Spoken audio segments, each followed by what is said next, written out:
Okay, so Spirit was like, before I knock out, I needed to do, at least record, a message for Complicated specifically, like that was coming through with that song Complicated by Rihanna, and the lessons that we have more or less came to newer layers and levels of integration and mastery with in the song. And I highly encourage and invite you, even if you don't want to give it a listen, I really invite you to look up the lyrics with this song, because essentially what she's saying is like, I'm going to build off of it because the channeled message is infused with the lyrics. So get into it or get left.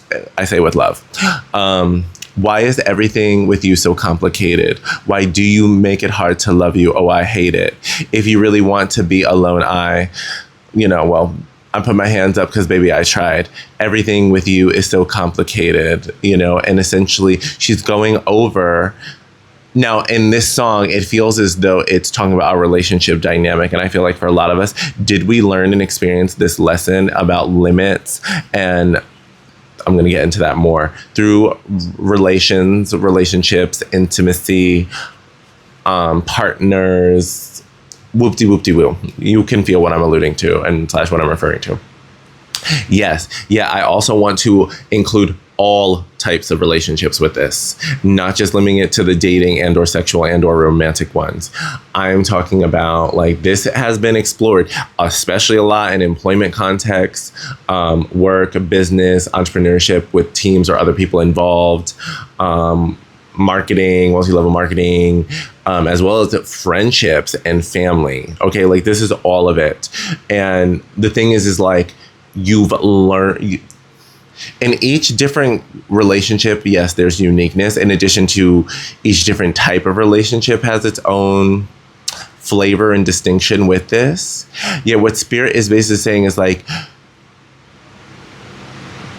there have been people, at least one, if not multiple parties in every single category I just listed in types of relationship in which you have learned foundational lessons of limits and knowing when to walk away, having to really create and enforce boundaries, possibly even take distance, remove people from your life and let go because being involved with them would be toxic. It's not sustainable, particularly if you want to receive your blessings, your abundance, and live your purpose, and to do so confidently and healthily.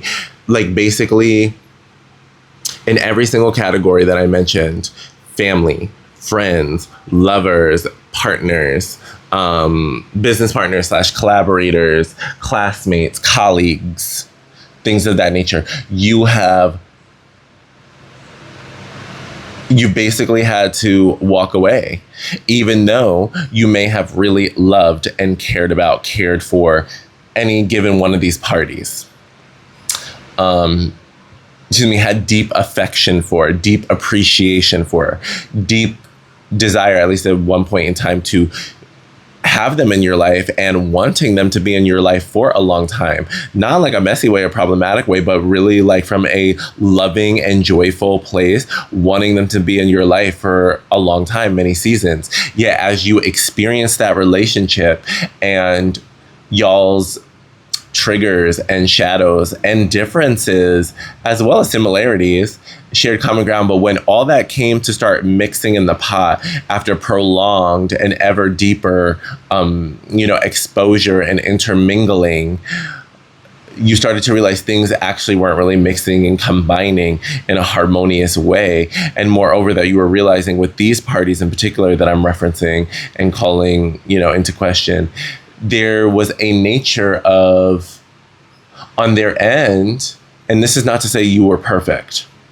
However, this is for a collective where you really know with certain characters and parties in your life that you're like, oh, wow, these folks really were like not committed to co-creating something healthy and trying to meet in the middle in places of like non-judgment and being on the same side.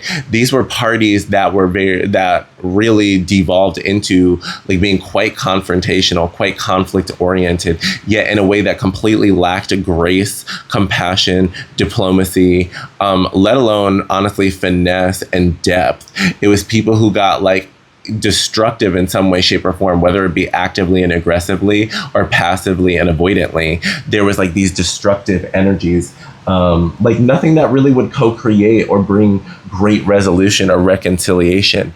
And you had to, and we learned these lessons where it was like, okay, wait a minute, this person is like actively contributing to complication. Like this is not complexity. This is not, an absence of things being simple. No, this is somebody who is introducing and or embodying complication and staying there and not doing what it takes to get out of it. On the nose, scratch, scratch, confirmations. So what I'm getting from Spirit is also with the lyrics, because she says it's like, sometimes I catch you, sometimes you get away, sometimes I read you, and sometimes I'm like, where are you on the page? You know what I'm saying? So it's like those moments, those relationships where it's like sometimes, oh my God, we're so in sync. We see each other, we're vibing, we're enjoying each other, whoop-de-woo. And then other times it was like such a disconnect, such a disparity where it really called a lot more into question. A lot more was out of alignment, especially, and it was progressive in a lot of these contexts I'm getting with people where things like, yeah, there was a progression and gradualism until you reached your breaking point. And I wrote that down. It's like you had to reach the point where you determine this is too complicated. And if I stay in this situation, I'm volunteering. Like, as my mom always says, it's like there's a certain point in context where, yes, we can be legitimately victimized by somebody. Yet if we choose to stay in a dynamic, like over and over again, repeatedly, when we do have opportunities and resources to leave, and this is keeping it very simple. This is by no means me ignoring or bypassing cycles of abuse. And I'm not saying that all of this is easy. No, that's not what we're doing. So let's not even try it. What I am saying, though, is like when we are in situations in which we can make moves to leave, get out, make a change, and liberate ourselves, and we don't, then we're volunteering to be there. Like we're volunteering to remain in whatever that situation may be. You know, it's like I had to come to a point when I was in toxic jobs and workplaces. It's like, yeah, do I care about my bills and making money? Absolutely. Yeah, ultimately, it's like, okay, I also needed to like speak up and speak out for myself and not just be some kind of victim to some kind of bully person who thought that they were going to get away with things, and I wasn't going to name and claim things and hold people accountable in addition to myself. You know what I'm saying? It's like at some point you got to be willing to take the risk to be who you are and command the respect that you want in the world and that you are willing to give and co-create. Like this isn't even about entitlement. This isn't even about relying on common decency or courtesy. This is about basically, this is how I'm showing up in this establishment, and this is what I'm giving, and this is what y'all claim is like what professional is, and that person's not being professional. That person's being trash ass bully, and I'm not here for it, and I'm not the one. And I'm only saying this because I got to this point, I reached my breaking point. And a lot of y'all went through these foundational moments and experiences to learn your breaking points and then create stronger boundaries and limits, and to not be around complicated people anymore and not tolerating them and settling for, what was I going to say? Like skim milk. Where I haven't heard that. Somebody said that somewhere, but skim milk marriage. Was it Glozell? I don't even know. But I'm thinking of Glozell as well. And I even wrote down, yeah, enough with the self-judgment. So it's like, however, there was also the lyric where it says, stick around just a little while longer, just to make sure that you're really sure you like sleeping alone. And that, honestly, some of us, that was us in certain situations. You can tweak it for the different contexts, but essentially it was like, we stuck around for a while, giving multiple opportunities and chances for other parties to learn and see like, okay, like, do you really want to lose this? Do you really not want to invest in me? Do you really not want me on your team? Do you really not want me in your company, whether like business or literal company, like as in presence? Like I stuck around just to be really sure that you want to be alone, because once I'm gone, like I'm gonna be gone. Like this is like it. Like I'm done. Like I'm throwing in the towel with you because I don't even need to be in the ring with you. Like why am I going rounds of battles when we should be on the same side? Like bump that. You have mastered the complicated lesson. You have graduated and ascended beyond it. And it doesn't mean you may not have situations, but spirit is like, basically it's like, because you are so in yourself with these boundaries and not tolerating BS and being quick and compassionate to remove it, you are receiving prosperity, wealth, abundance, and aligned community soul tribe members, because you can handle it with grace and not let the undeserving infiltrate your ish. Comment down below if this is your word and message. Mwah.